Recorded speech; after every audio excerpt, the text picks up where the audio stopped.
자, 반갑습니다. 배동찬 교수의 맛있는 돈 이야기의 배동찬입니다. 자, 여러분 반갑습니다. 갭 투자의 종말. 이 부동산 경기가 좋을 때는 갭 투자, 갭 투자라는 단어들이 나오는데 지금처럼 부동산 경기가 좋지 않을 경우에는 갭 투자를 잘못하게 됨으로써 나타나는 그런 사회적 영향들이 나타나죠. 즉, 부동산 가격이 하락하게 되면 전세 가격이 또 하락하겠죠. 따라서 또 전세 가격이 하락하면 매매 가격도 하락하는 거고, 그러면 뭐 산다는 사람이 없겠죠. 산다는 사람이 없다는 얘기는 매매가 되는 거래량이 줄어드는 거고, 그러면 역대 최저가 된다는 거죠. 결론적으로 본다면 전세 가격이 하락하고 매매 가격이 하락하게 됨으로써 갭 투자하신 분들이 이제 위기에 봉착이 되는 거죠. 그래서 갭 투자 중에서도 뭐 매치 안 되는 갭 투자라면 어떻게 해서든지 자기가 돈을 마련해가지고 메꿀 수도 있는 게지만, 이 세대수가 증가되면 증가될수록 수익도 증가되겠지만 위험도 그만큼 크게 증가가 되지 않습니까? 그래서 자기가 책임지지 못하는 금액까지 도달이 되면 결국 터지는 거죠. 즉, 동탄 지역의 갭 투자를 잘못해가지고 300채 가까이가 뭐 경매 신청이 나올 거예요. 또 창원 쪽에 갭 투자한 임대사업자 등록까지 하신 분이 192채를 소유하고 있는데 결국 파산 신청까지 이르게 되죠. 이런 식으로 뭐 투자를 많이 했다가 망했다라고 또 이렇게 설명할 수도 있겠지만은, 자기 돈이 아닌 거로 해가지고 이렇게 가다한 욕심으로 가다한 투자를 많이 한 결과 이게 뭐 경매 신청 당하게 되면 결론적으로 피해를 보는 사람은 우리 이 선한 전세 세입자밖에 이 피해를 보는 사람이 없다는 얘기예요.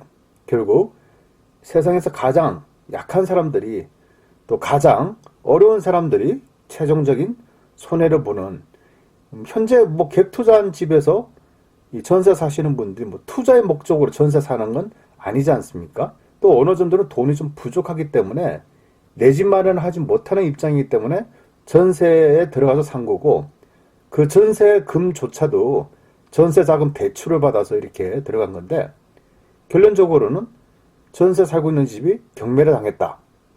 최종적으로 우리 세입자들만 아픔을 겪게 되는 거죠. 갭 투자한 사람의 소유한 그 부동산을 놓고 보면 창원 성산구 대방동 대방그린빌 요 41가구를 이렇게 보유를 했는데, 그 중에서 전용 면적 39제곱미터, 평수로 따지면 약 16평 되는 요 아파트를 41가구를 집중적으로 매수를 했다는 겁니다. 그 옆에 보면 단지 내 사진이 좀 보이고요. 또 그 밑에 보시면 총 세대수가 834세대라는 거죠. 여기 834세대 중에 매물이 나온다라고 한다면 대부분이 뭐 약 한 5% 정도 매물이 나온다면 한 40세대 정도가 되겠죠.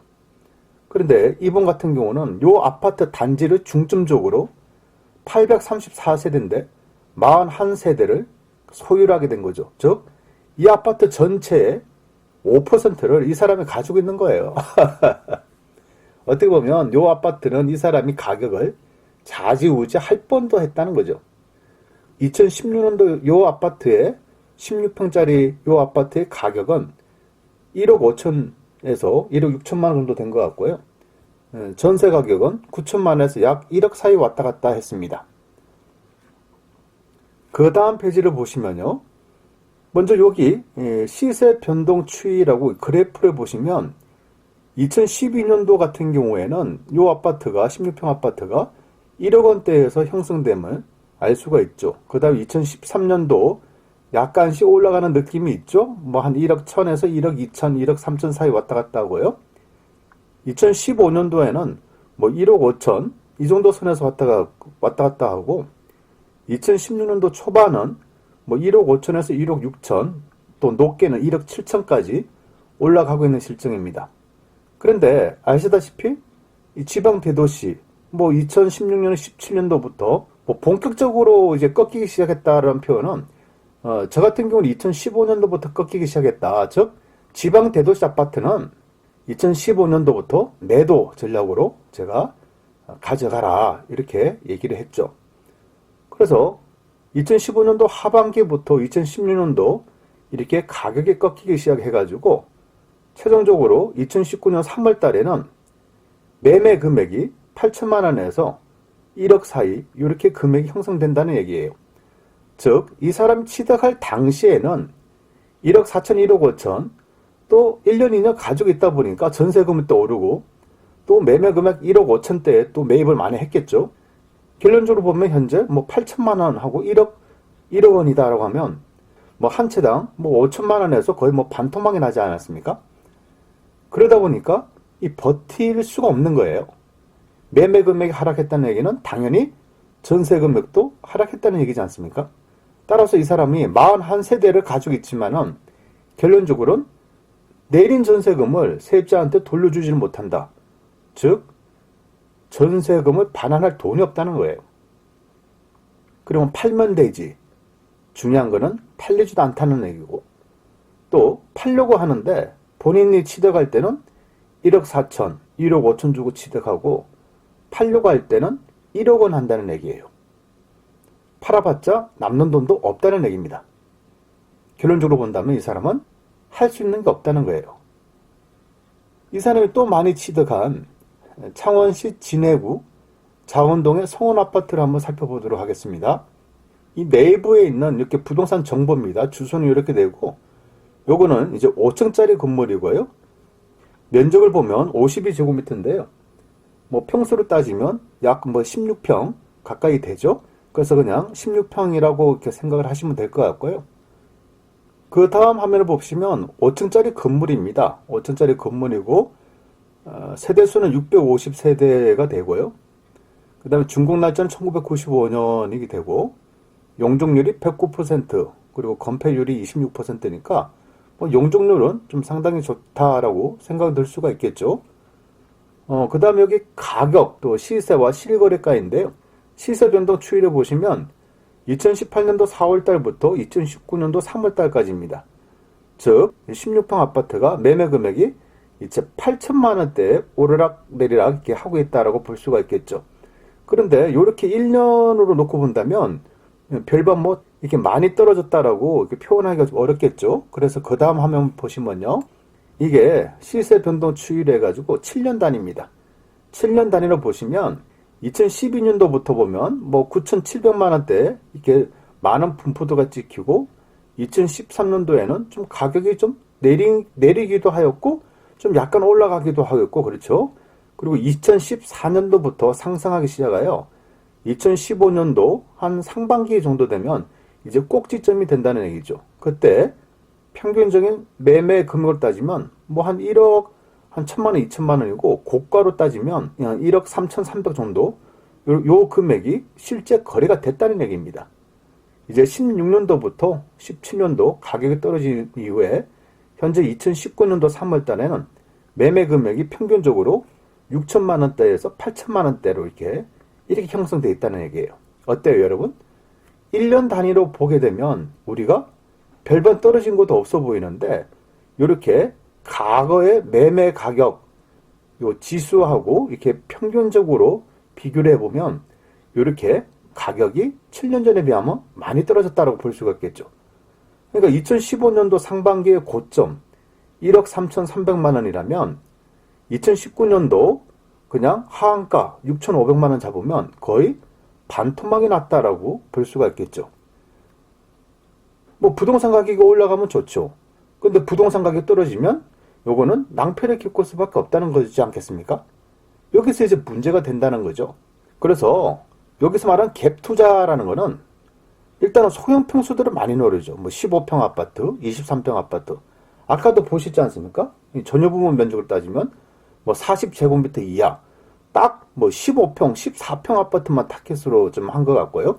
또 차액 투자죠. 즉 매매 금액하고 전세 금액이 차이가 많이 안 나는, 그러니까 적은 금액을 가지고 투자할 수 있는 지역, 그런 지역을 노리고, 또 대량 구매예요. 그 지역에 한번 들어가면 자기가 그 아파트 가격을 선도하겠다는 의미에서 많이 구입을 하는 거죠. 많이 구입을 하고 매물로 안 던진다는 거죠. 매물로 안 던진다는 얘기는 가격을 억지로 본인이 상승시키겠다는 그런 욕망이 그런 욕심이 있었다라고 볼 수가 있겠죠. 그래서 내가 안 던지고 계속 가지고 있음으로써 부동산 가격이 올라간다. 이 부동산 가격이 올라간다라는 얘기는 아파트 가격이 상승한다는 얘기잖아요. 그 순간 한 채당 뭐 2천만 원, 3천만 원만 올라가도 내가 100채다라고 하면 뭐 몇십억 올라가지 않습니까? 이렇게 해가지고 대박을 노리는 거죠. 그런데 이렇게 예상대로 되면 좋은데 만약에 내가 이렇게 작은 평수 아파트를 매매하고 전세 금액 차익으로 투자를 했는데 또 많은 숫자를 제가 구입을 했어요. 그런데 안타깝게도 요즘 같은 분위기, 즉 매매 가격이 이렇게 하락하는 분위기가 됐다라고 한다면 한 채당 2천만 원, 3천만 원 곱하기 100채라고 하면 뭐 한순간에 몇십억이 가격이 떨어지지 않습니까? 그런 순간 뭐 하게 된다? 그냥 쪽박을 차는 거예요. 그러면 이렇게 투자한 사람 본인도 기분은 나쁘고 마음의 상처는 없고 결국은 파산까지 당했으니까 그 사람도 힘들겠죠. 그런데 가장 큰 피해자는 제가 보는 점에서 누구냐라고 하면 그 집에 살고 있는 세입자들이에요. 그 세입자들이 문제가 있습니까? 그렇지 않나요? 세입자들은 내 집 마련을 할 수 없어서 또 돈이 좀 부족하기 때문에 그냥 전세금을 주고 그 집에 뭐 산재밖에 없지 않습니까? 어떻게 보면 세입자 입장에서는 집주인은 도박하는 사람이었고 도박하는 사람의 집에 거주를 했다라고 볼 수 있겠죠. 이 갭 투자자들의 공통점은 가한 욕심이에요. 또 32평짜리 미만, 즉 뭐 아까도 보셨죠? 뭐 13평, 15평, 뭐 18평 아파트 23평 그게 타켓이고 매매와 전세 금액의 차액, 이 차액 금액에 대해서 투자를 많이 한 거고 또 무엇보다도 가한 욕심에다가 뭐다? 이 공격적인 성향까지 있다는 거예요. 이 공격적인 성향은 뭐냐면 내가 그 지역에 그 아파트를 많이 내가 사 모으면 내가 그 아파트의 가격을 좌지우지할 수 있다. 이런 성향이지 않을까요? 갭 투자자들이 그 망한 곳, 어떻게 보면 갭 투자자들의 무덤이라고 볼 수 있겠죠. 여기도 한 가지 또 공통점이 있다는 거예요.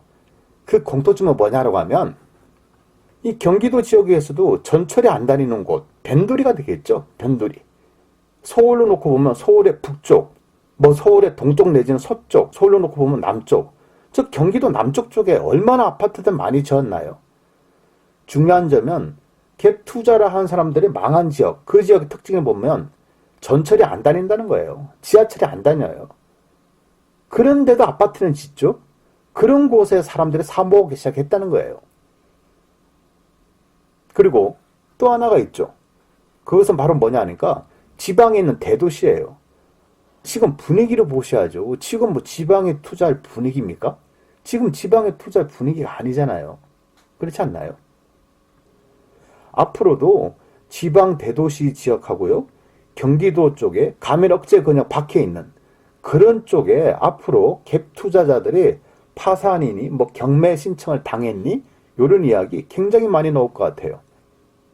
그래서 이 경기도 외곽 지역, 특히 지방 또 대도시 지역 이런 쪽에 투자하시는 분들은 특히 더 조심하셔야 된다는 얘기예요. 이상까지 배종찬 교수의 맛있는 도움 이야기였습니다. 감사합니다.